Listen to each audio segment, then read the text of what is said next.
Dari mana sih asalnya isu ijazah palsu? Mungkin ini salah satu isu terbodoh yang saya temui selama main di media sosial.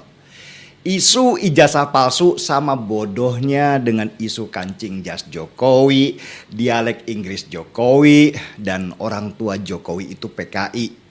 Dan isu-isu murahan seperti itu selalu muncul setiap tahun sejak Jokowi memimpin negeri ini. Seakan-akan gak ada lagi isu cerdas dari kelompok oposisi yang bisa mencerdaskan kita semua dalam membela pemerintahan ini. Bayangkan aja coba, gimana kita harus membantah isu bodoh tentang ijazah palsu Jokowi ini.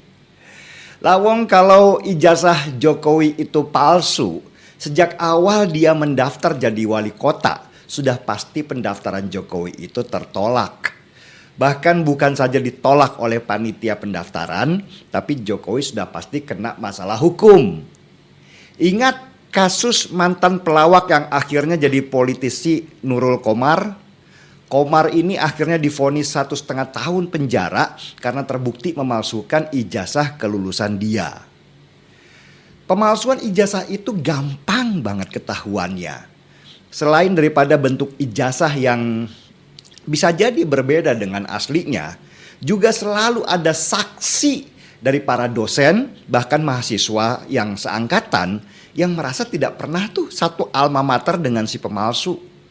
Gampang banget dilacaknya dan dibuktikan kepalsuannya karena saksi dan bukti itu pasti mencukupi. Dan kalau Jokowi terbukti sejak dulu memalsukan ijazah, gak usahlah sampai di jenjang presiden. Waktu mendaftar jadi wali kota Solo aja harusnya sudah ketahuan dan ditangkap. Apalagi kalau pendaftaran jadi calon presiden itu pasti ketat banget klarifikasinya. Jangankan masalah ijazah palsu, aib sedikit. Misalnya ya, seorang calon presiden ternyata terbukti punya pacar lain selain istrinya, sudah pasti akan menggugurkan pencalonannya. Jadi nggak masuk akal kan kalau seorang presiden itu punya ijazah palsu. Bodoh banget negara kita ini kalau nggak bisa mendeteksi kepalsuan ijazah seorang calon pejabat. Buktinya itu aja. Nurul Qomar belum apa-apa udah ketahuan bahwa dia memalsukan ijazah karena Qomar memang harus mendaftarkan dirinya untuk menjadi calon pejabat.